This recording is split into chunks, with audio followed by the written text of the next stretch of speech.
Active income versus passive income. Why the digital business is the future. Trabaho ka ng trabaho, pero bakit parang wala pa rin napupuntahan? That's active income.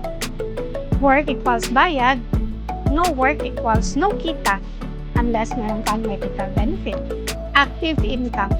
Sweldo kada araw or sweldo kada oras. Kapag may sakit ka, walang pasok, walang kita. O unless nga meron kang medical benefits. Passive income. Kita kahit tulog ka o kahit nagbabakasyon ka. Sistemang nagtatrabaho, hindi lang ikaw. Dito sa digital business, system ang gumagawa ng trabaho para sa'yo 24/7.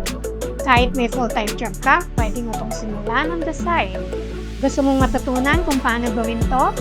DM me future and I'll show you how to start to have a passive income kahit meron kang full-time job.